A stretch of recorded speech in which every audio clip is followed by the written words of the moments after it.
સાબરકાંઠાના તલોદના આંત્રોલી ગામમાં વિરોધ થઈ રહ્યો છે। સરપંચની ચૂંટણી બહિષ્કારના બેનરો લાગ્યા છે। જ્યોતિગ્રામ યોજનાનો લાભ ન મળતા બહિષ્કારનો નિર્ણય। લાઇટ નહીં તો વોટ નહીંના લાગ્યા બેનર। છેલ્લા કેટલાક સમયથી લાઇટના થાંભલા ઊભા કરી દીધા છે, છતાં પણ લાઇટ નહીં। અનેક રજૂઆતો કરવા છતાં તંત્ર દ્વારા વીજ પુરવઠો કરાયો નથી ચાલુ।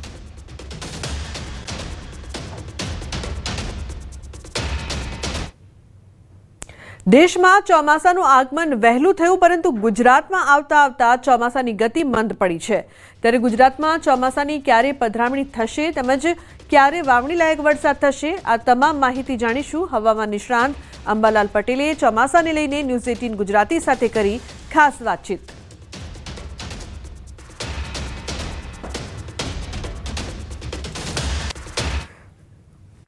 હવે ચોમાસાનો વિધિવત પ્રારંભ થશે।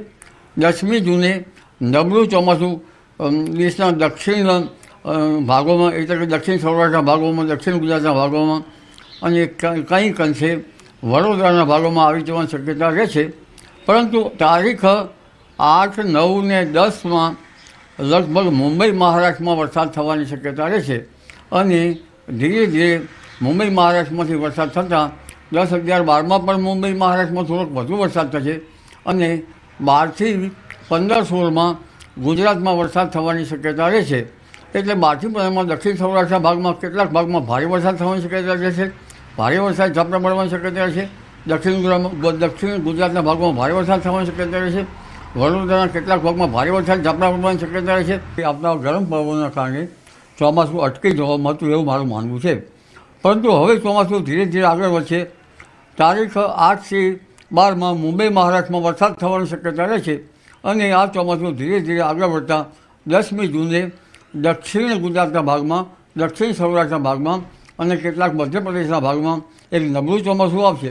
પણ ઉલ્લેખનીય છે કે તારીખ 12થી 15 જૂનમાં કે 16 જૂનમાં એક વધુ સ્પેલવાળું ચોમાસું આવશે, મજબૂત, જેના કારણે દક્ષિણ ગુજરાતના ભાગમાં ભારે વરસાદ થવાની શક્યતા રહેશે। દક્ષિણ સૌરાષ્ટ્રના ભાગમાં ભારે વરસાદ થવાની શક્યતા રહેશે અને સૌરાષ્ટ્રના અન્ય ભાગોમાં પણ વરસાદ થવાની શક્યતા રહેશે। મધ્ય ગુજરાતના ભાગોમાં ક્યાંક વધુ વરસાદ થવાની શક્યતા રહેશે। પંચમહાલના ભાગોમાં અને પૂર્વ ગુજરાતના ભાગમાં ભારે વરસાદ થવાની શક્યતા રહેશે। ઉત્તર ગુજરાતના ભાગોમાં વરસાદ થવાની શક્યતા રહેશે। અરવલ્લી, સાબરકાંઠાના ભાગમાં વરસાદ થવાની શક્યતા રહેશે। પાટણ કચ્છના ભાગમાં વરસાદ થવાની શક્યતા રહેશે। આ સ્પેલના કારણે રાજ્યના ઘણા ભાગમાં ગાજવીજ સાથે વરસાદ થવાની શક્યતા રહેશે। પવનની ગતિ વધુ છે, 35થી 40 કિલોમીટરની ઝડપે પવન ફૂંકાવાની શક્યતા રહેશે। રવિવારે રાજ્યના અનેક ભાગો અને પાડોશી પ્રદેશોમાં અવિરત વરસાદ પડ્યો છે। ભારે વરસાદના કારણે આસામના ડિબ્રુગઢમાં જનજીવન ખોરવાઈ ગયું છે।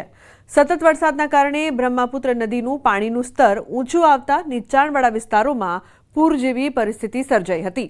જિલ્લાના સંવેદનશીલ વિસ્તારોમાં ઘરો અને ખેતરોમાં પાણી ઘૂસી આવ્યા હતા। नदी ने डेंजर लेवल क्रॉस कर दिया है।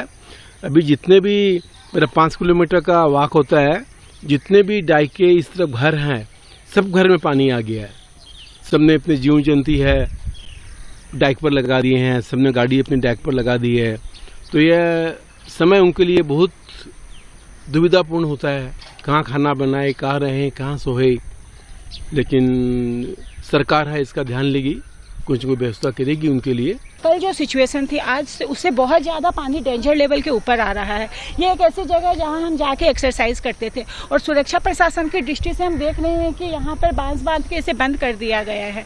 तो अभी हम भी समाज सभी लोगों से यही अपील करेंगे कि जैसा कि ये डेंजर जोन पे आ रहा है, तो आप सभी गवर्नमेंट के सारे निर्देशों का पालन करते हुए अपनी जान को जोखिम में न डालें, अपनी सुरक्षा का ध्यान दें।